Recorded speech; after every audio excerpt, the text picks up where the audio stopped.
to A Well-Designed Business. My name is Luann Nigara, and I'm so glad you found this podcast. Together with my husband Vince and our partner Bill, we have grown our company Window Works from the ground up.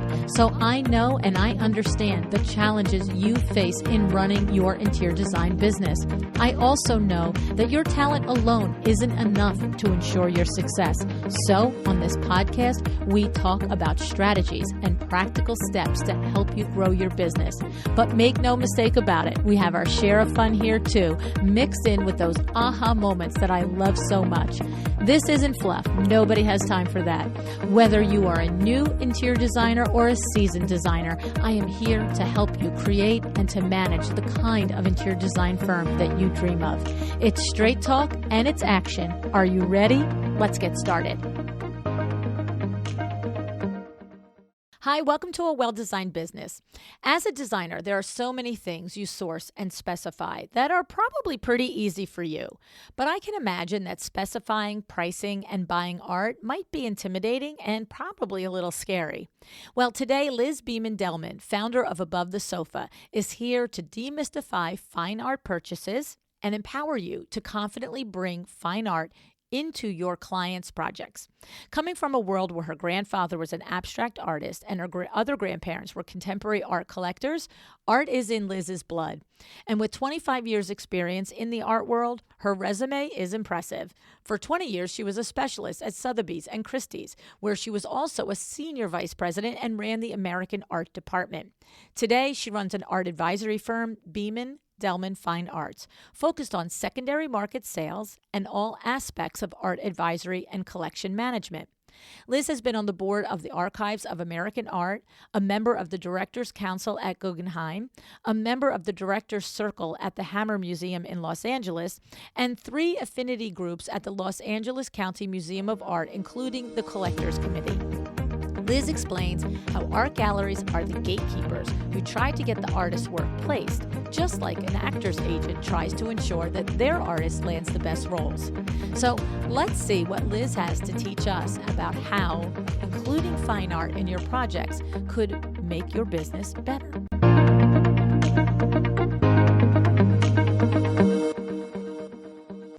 Hi, Liz. Thanks so much for joining me on A Well-Designed Business today. Luann, thank you so much for having me. I've been a big fan of the podcast, so this is a thrill. Oh, that's exciting to know. Thank you so much. I appreciate that. So I'm very much interested in this conversation with you, Liz, because you said a line to me in our little pre-air chat here that I feel like just sort of sums up everything that I've learned about you so far. And so I want to share it with the designers before we get started.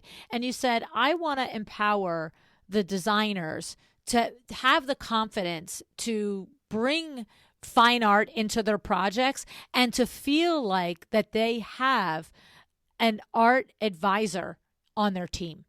And I just went, like, when you said that, I just went, that's a pretty cool thing, right? Like, that's a pretty amazing thing, because most of us don't even know an art advisor, let alone have access to one, let alone have one on our team.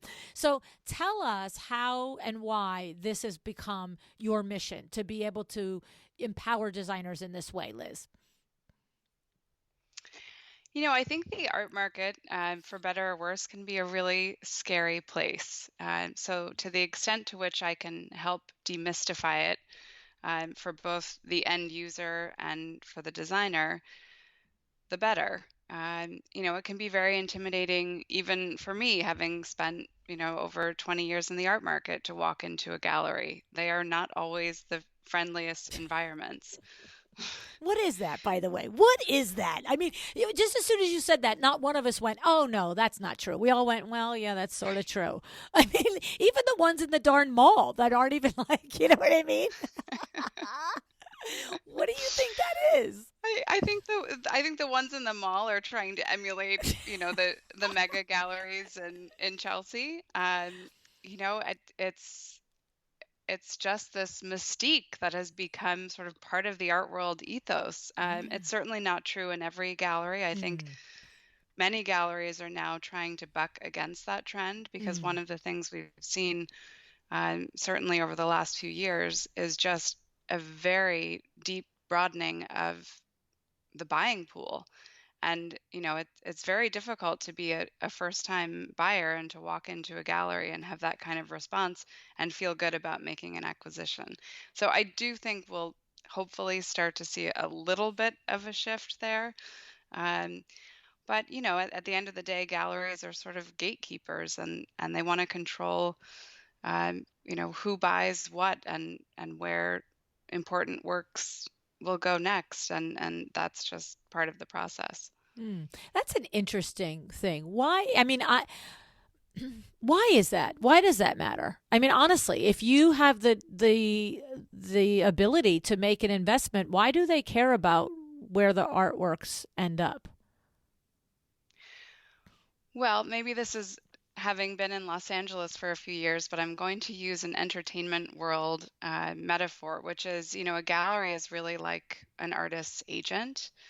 And so Mm. they're trying to make sure that that artist lands the best roles. And, Oh. the equivalent of a role would be getting into a specific museum collection or getting into the private collection of somebody really known as a tastemaker, Ah. because that can absolutely build up the artist's profile. It can certainly build up their marketability and pricing, and it will absolutely help when the time comes for that artist to go to the secondary market for the first time, because that's really, those are the market indices at which people are looking to see, what the trajectory of an emerging artist is, what museum collections, what private collections, what exhibitions.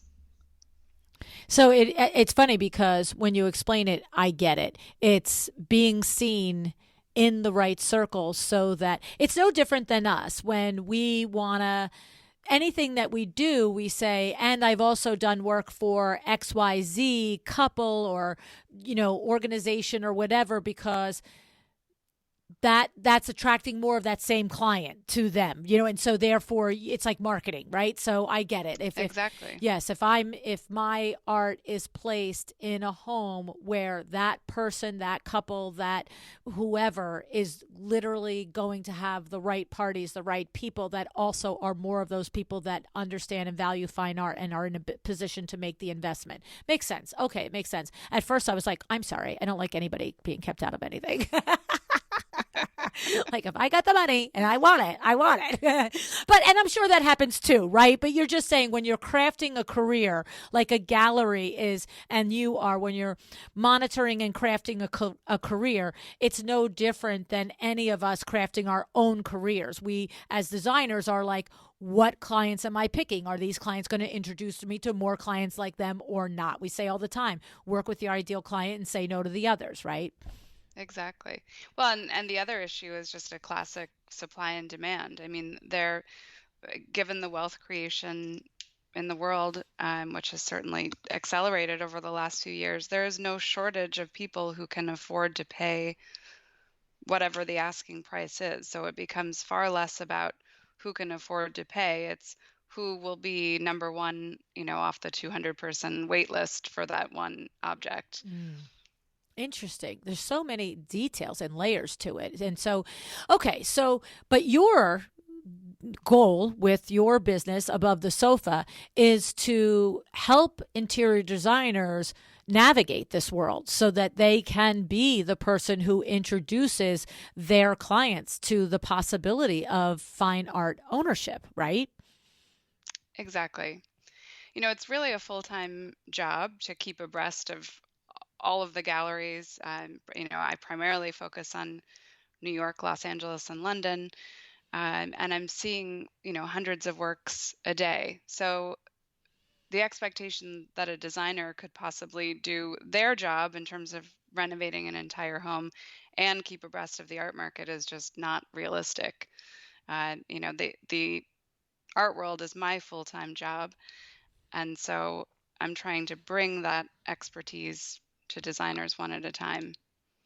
And what I love about this, Liz, is that there are probably two different types of designers that could possibly be hearing this. Well, there's 20 different types, but the two that could possibly be your the person that would find value and be interested in working with you is the designer who already is specifying fine art and is looking for another resource. Maybe has got some chops in it and has done it before, but is looking for an additional resource and more eyes. Like you said, you're scouring hundreds of pieces of art a day from the three major communities. But then also the designer that understands that they have the client that this is a possibility for, but has no idea where you just do it, and is like you said, do I just walk into that intimidating gallery in Chelsea and see what happens? Right. So, Right. so, all right. So when a designer either has an interest in introducing fine art to the design process, or already existingly does but is considering maybe working with you, what's that process look like? Is it similar to the design process where with their consumer it starts with a discovery call? Like how do you do that? How would a designer do it? So it certainly starts with a discovery call. One of my ambitions with Above the Sofa is to really get to the designers and to their clients, at the initial planning phases for a project. Because one of the things I've been hearing again and again from the design community is that everything has been installed and the walls are still blank. That's prohibitive to, completing the entire mood of the spaces, and it's also prohibitive to publication often. Mm. I think all of the shelter magazines are hesitant to publish projects where the walls are blank. So the extent to which this conversation can begin earlier, I think the better for all involved. But basically, I want to talk to the designer to get a sense of the scope of the project. Is the client coming with any works of art already? Have they ever expressed an interest in buying works of art? Do you have any sense of what types of works they might gravitate towards? Then I'll typically get some schemes from the designer, whether it's the sort of fabric mood boards or room elevations. I'll collect as much of that data as I can, and then I'll put together a bespoke proposal based on the scope of work. So, how many spaces, how many works, will there be reframing of existing works? So every proposal I do for that designer, is specific to the project. But it really is just all based on an initial discovery call, as well as all of the materials they're able to provide to me. Okay. And so, that's a critical thing that you mentioned, because not only are they so often out of money for art at the end of the project, but I've learned over the years often they're out of money for the drapes at the end of the project. And that's way more critical, I hate to tell you. But, when we talk about elevated interior design, right? The type of interior designer that his or her firm is at the point where it's a pretty good shot that their client has the budget in order to make some art purchases, at least fine art purchases. I can see how you could have that happen to you once or twice in the beginning of your career, where you are here, yes, amazing sofa, amazing drapes, amazing rugs, amazing sanctuary, and it all comes together and you're like, oh, big white wall. But I would think that the more seasoned designer is probably aware that we've got to address this towards the beginning. But I also can see how it's probably difficult to have the conversation about allotting the kind of money that someone should allot for a fine art. How do you counsel the designer in that regard, Liz? Well, I think there are two issues. I'm not sure that the designer always addresses the art question. And I think that has to do with potentially a lack of comfort in the space. And, Mm. for the reasons we discussed earlier, I wouldn't blame anyone for feeling that way. It is a challenging landscape to navigate. But I think the important part is to signal to the client, the importance of the art, and to be able to say, I have somebody with art market expertise that can really help you navigate this space. And I think by identifying the works of art as, an alternative asset class, which they absolutely have become, you can differentiate the consumption spend of, say, the couch or the drapes from the works of art. And I think that can be a great angle to engage the clients, further the dialogue with them, and to also, just give them greater comfort in spending more money. So what I'm hearing in there and what you're saying is that, because that's a very interesting point, is for the designer to be the leader in opening a client's not eyes to the fact that the art purchase, when it's fine art, should not be considered the purchase of a lamp or a sofa or what we spend on the draperies. That this is, when you use the phrase, a different asset class. This is a different investment, and we're not looking necessarily because that sofa, the day it gets in your house, the next day it's worth less money. But the art, with somebody like you working and advising them, it has the potential to be worth more money the next day or in 20 years. So it's a different purchase. Is that what the differentiator is that you're describing, Liz? Absolutely. And, within the art market, there are many different categories. So you can talk about emerging artists, which I like to liken to venture capital. You may Mm. buy 10 new artists, and, 9 of them may eventually fade into obscurity, but that one may take off. That's sort of a riskier space, but also an exciting one, because there's no greater feeling than making that kind of discovery, or, believing in an artist early on in the career. And then you've got sort of mid-level artists, which is more akin to equity investing. And then, of course, blue chip. Um, nothing is a perfect investment, and that's true of any asset class category. And I don't have a crystal ball, but I can provide, all of the market data to make the most informed decisions, to hopefully improve the value over time. Mm. Well, you know what? I really love the concept of it because you would expect to get that type of advice and information if you were to have the nerve to walk into a gallery not knowing what you were talking about. Like, I'm just saying, if I were walking into a gallery because I had a client that was willing to spend 25 or 30 or $40,000 on a piece of art, I would expect to walk that if I walked into a gallery, you're going to give me some education here. But the reality is that that may or may not happen. It's just like us with our CPAs. Some really help us and some are like off duty until tax time, right? And then the other thing of it is that gallery is only really access to the artists that they have, whereas you are curating art from, like you said, Los Angeles, New York, and London, and I'm sure in other locations too, as you do your travels and your searches.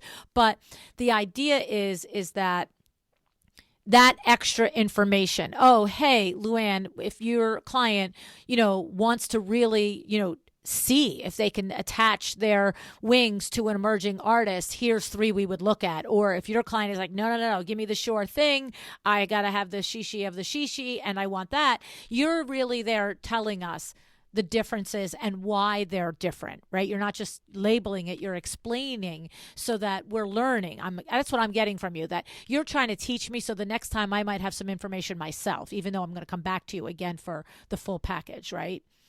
Exactly. And I think the other important distinction, let's say you do walk into a gallery, they're very friendly, they give you all of the information about the piece. And, that's very helpful. No, there's nobody better to talk about, a specific artist than the gallery who represents them, just because of the nature of that relationship. Mm. The difference being, that I personally don't have any skin in the game, if you will. So, Oh. I'm not representing any artists, and nor is this business model a commission-based model. So there's no incentive for me to recommend, one artist over another. I'm just really presenting the facts, and I just prefer to work as transparently as possible, which is an important distinction in the art market, I think. Yeah, yes, I can see that. That is a very good, important distinction to make. So, if you sell me a $20,000 piece or a $100,000 piece, the whatever our fee proposal is between us is the same. So I'm not I'm not weary or leery of why that piece, Liz. Right. Right. Luann, I know that your client doesn't like grapes, but these are amazing and you should Right. have this painting of grapes. Okay. Very good. Okay. Now, is it simple enough to describe how the fees work with you, or is that complicated and that should be done one on one? What's the answer to that? The answer is I thought it would be very straightforward.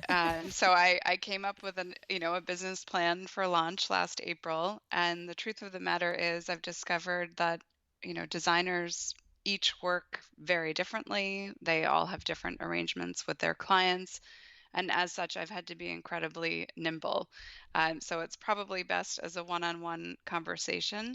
At the end of the day, my goal is really to enhance the bottom line of the designer through art. There are many major designers who actually have a full-time art consultant on staff that can greatly enhance their bottom line.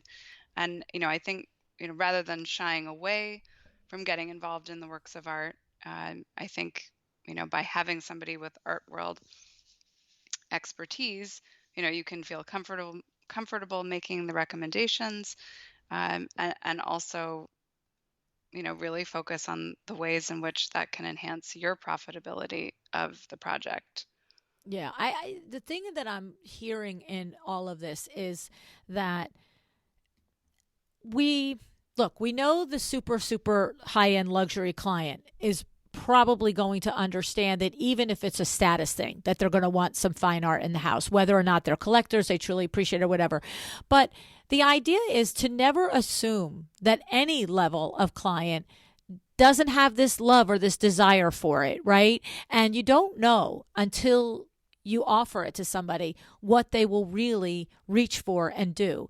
And to have the ability as the designer to at least have an intelligent conversation with a potential client or a client about it, I think is just to your point of empowering. And that's why I think I latched onto that sentence that you said early in the conversation, because I know the more we know about something, the more confident we are about the nooks and the crannies of that something, the easier it becomes to be able to introduce the conversation. And that's where we might be surprised at which clients. It doesn't have to be, am I right? It doesn't have to be a $40,000 piece of fine art, could be a 5,000. Is that correct? Or you're out of your mind, Luann?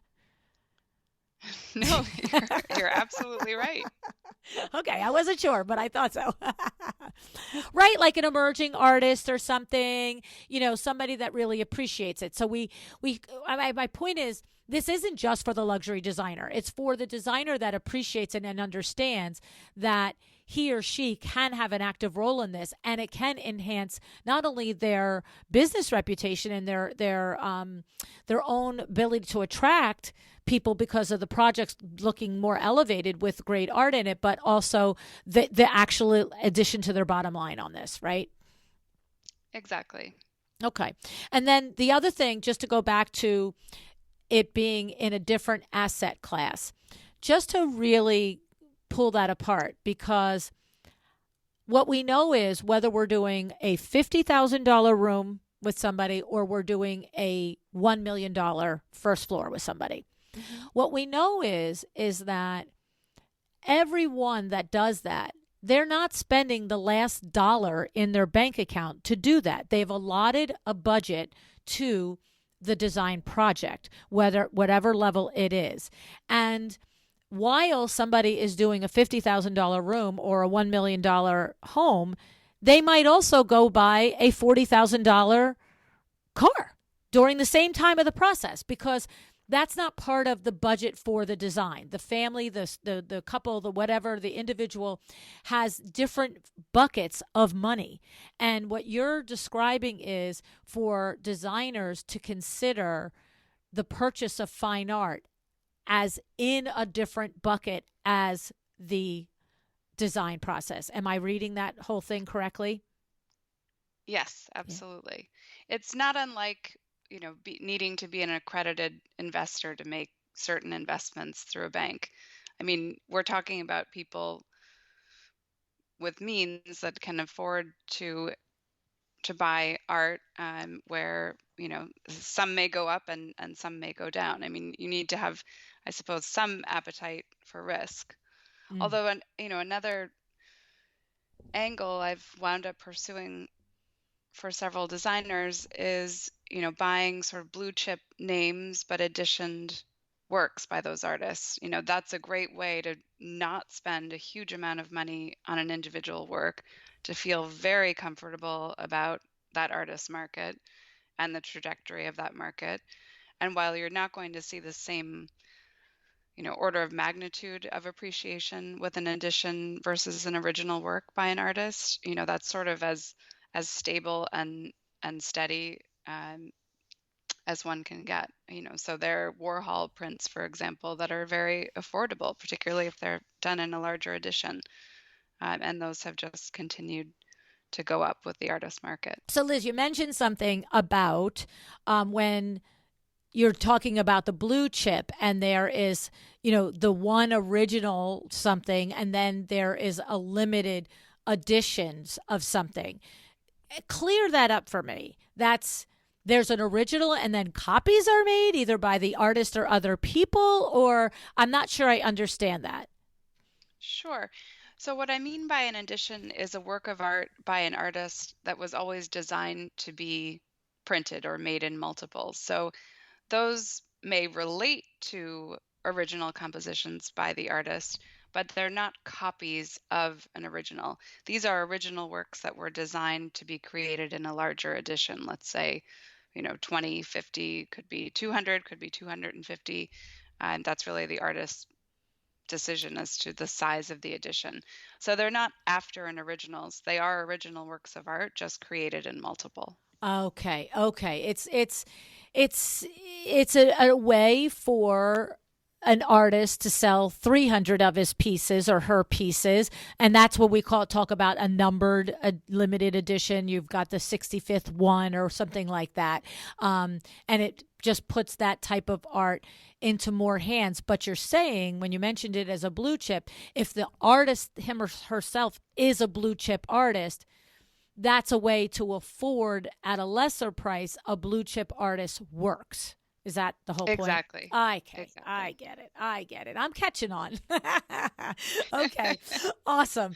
All right. And so we really want to just say at the end of the day that it makes a lot of sense for all designers at all different levels of their journey in their career to consider the walls above the sofa, to the name of your company, in the beginning of the Yes. process, right? To what is going to be in that foyer, what is going to be above that sofa, and whether you are searching for a $500 piece or a $50,000 piece, it does make sense to consider it ahead of time. I love the other advice in when you do have the opportunity to sell fine art, to have the knowledge and the chops to be able to have a conversation that introduces the idea to the client that this is not the design budget. This is an investment budget, as if you invested in something else that had nothing to do with this. I love that. Put it in a different bucket. Okay.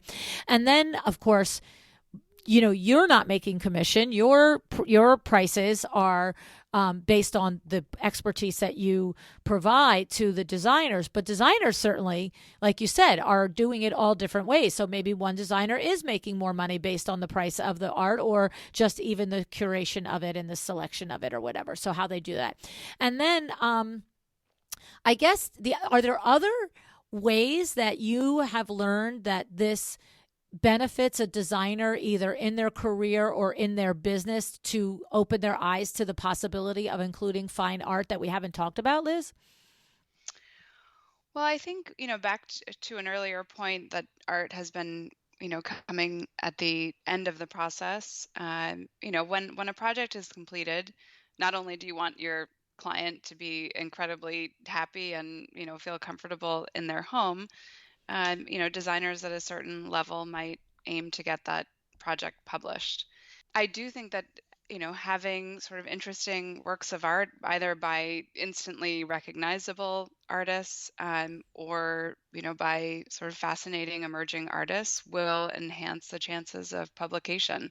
I Mm. think one of the things I've noticed in looking at projects is you'll have incredibly high-end design, levels of finishes that can blow your mind. And, the art just isn't at the same level. Or worse, it's the same art you see, across any number of different projects. So the Mm. extent to which I can diversify the offerings, and just add a little bit more sort of originality to those, I think um, it only enhances the overall project. The art isn't meant to take away from the design. It's really just, that pinch of salt at the end that's going to make the whole project sing. And I think Mm. that's what publications are looking for.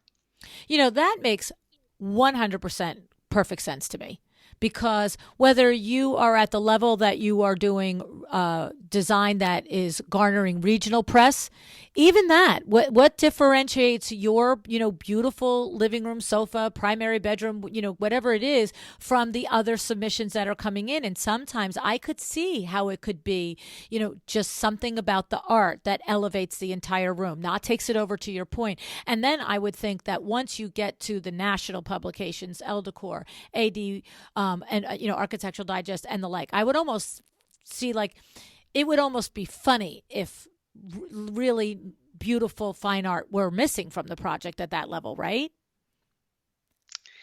You would think. I I'll will see. I say would I've seen think. many a spread, without Wow. any art. And I love a mirror as much as the next person, but there are only so many one can have in a room.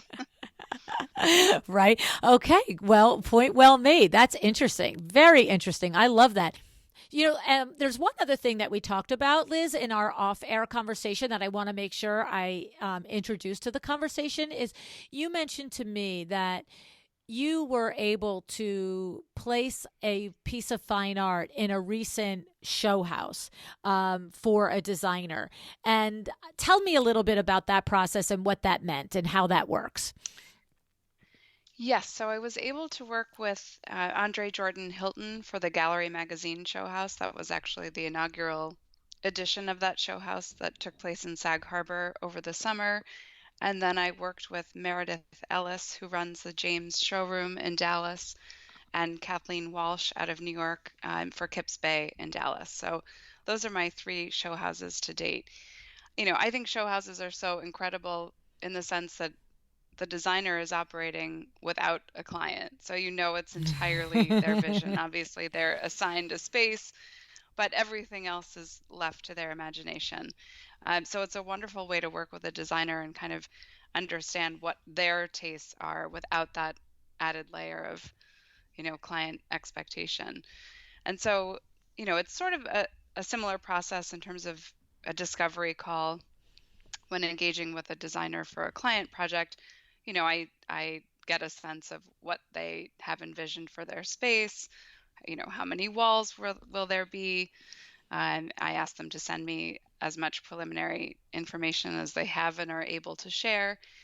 And then I do what I like to call the spaghetti test, Mm. which is I put together a gallery of images, and I'll include the artist bios in this stage as well, just to give them some background on the artist, and just literally see what resonates Mm. with them, um, visually and emotionally Mm. if they're getting engaged with the artist bios. And then we take it from there. So then, I work with a number of galleries and figure out who's willing to, loan a work on consignment for the duration of the show house. And that is, somewhat of a limiting factor. Not all galleries are willing to Mm-hmm. participate. The galleries need to ask the artist's permission to participate. Mm. So I had a gallery say yes, and then the artist say no. So, it's a little bit more complex in terms of access to the full spectrum. But I'm very happy with the works we were able to select for all three of those designers, and I'm hoping to get involved in Kips Bay, Palm Beach next. That's exciting because I think that on a lot of levels, right? So here you possibly have maybe it's an emerging artist that's getting an opportunity for exposure, but you might also it might not just be a seasoned designer; it could be an emerging designer, interior designer that is able to, as you said, really show their talent because they're not limited by the client's vision and all the things, and to be able to connect that sort of intersection of two different professionals that are really at the cusp of building their career, and of course the same if they're a seasoned designer. We have many seasoned designers that still do and want to do show houses. I mean, they're the draw for the show house to begin with, right? The most seasoned and celebrated designers. But I just love that idea.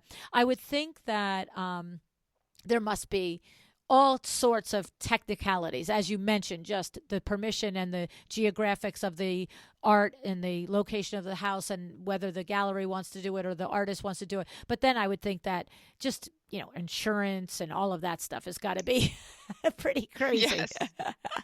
We were carrying it across town. Right. Sorry. So I'll leave that for you to discuss on an individual basis if anybody, is got a show house coming up that they want to possibly work with you on. But other than that, I just think this is so interesting, the possibilities of the way I love anything that will help a designer do a couple of things. Number one, be more profitable, right? So I love when you can add high ticket sales to your projects that are one of a kind and unique because there's no shopping it. And you really do change and elevate the space. That's what I love too, that you really are giving designers an opportunity to elevate their designs by having complementary work that's as important as their design is. And then, when somebody does their work, their life's mission like you are, in a way that makes it so the rest of us are not intimidated to take it on, that's the slam dunk for me. That part of it. It's like why I mentioned the CPA in the beginning. It's why I love Peter Lang, the designer CPA. It's, my own CPA. He is not my CPA, but my own CPA has gotten more questions put to her because I'm like, well, I would ask Peter this, so I'm asking you. Like, I expect a level of service because he's opened my eyes to the fact that you should have it. And so I love that you're bringing that same thing to designers for art, that there is a world here, that there's somebody like yourself that's willing and able to open that world up and let you come in the door there's nothing intimidating about the way you describe it at all. I think it's outstanding. Well, thank you. Yes, that is the goal, to really remove the intimidation factor. It's amazing how many people, even those of incredible means, aren't aware that you can just walk into, any of the auction houses without an appointment and see what's on view. There is a sort of threshold resistance in the art world, and it's a shame. I mean, I think there are a lot of digital initiatives that have launched as a result of the pandemic that are helping to change that, and I'm definitely trying to do my part as well. I love it. I love it. So good. So good. Well, I wish you all the best. I just think that I could visualize just calling you up and figuring this out and saying, okay, lady, I want to sell art this year. How are we going to do it? But thank you so much for joining us today, Liz. Thank you so much for having me, Luann. What a treat.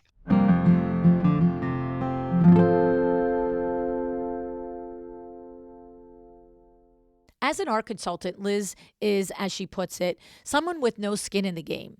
She isn't representing any specific artist or getting commission from the sale. Her goal is to remove the art world intimidation factor for you so that you can enhance your bottom line with art.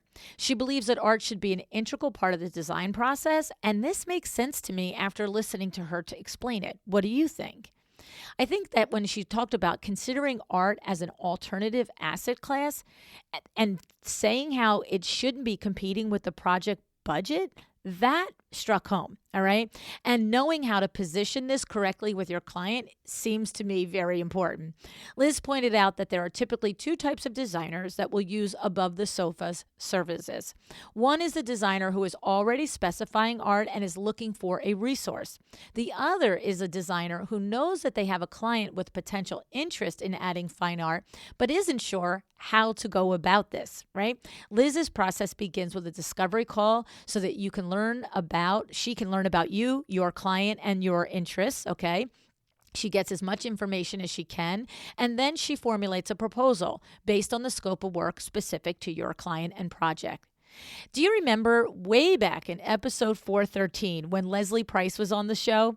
She is the principal of Price Style and Design, and she talked about how she incorporates fine art into her projects. She explained how she introduces a conversation, and she also talked about how once she began to talk about the value of fine art with one client, then another, then what happened was she began attracting clients and referral clients who already had the expectation that fine art would be part of the design, because she talked about it and it attracted them to her, right? So we'll put the link to that show in the show notes as well, because it's a nice little companion episode for this one. So I want to say thank you, Liz, for the education and the encouragement to take this step in adding a profitable product line to our projects. And I also want to thank Revel Woods too. They want you to add more profits to your projects too by teaching you how to recommend and sell hardwood flooring. Revel Woods will be there with us for our Power Talk Friday tour, April 1st, 2022. So if you are planning to join us in High Point, you will get to meet John Dupre, the CEO of Revel Woods. Until then, head over to revelwoods.com/pro-account. revelwoods.com/pro-account. Well, that is our show today. Thank you for joining me. I so appreciate it. Decide to be excellent.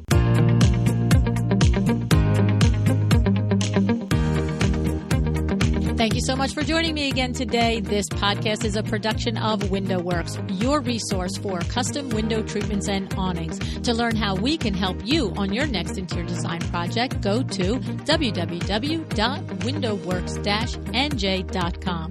And if you're interested in working with me on your business, either through masterminds or one-on-one coaching, or you want to know how to get my book, The Making of a Well-Designed Business, or you just want to know what's going on in the podcast land and where I'm going to be, all of that is found at luannigara.com.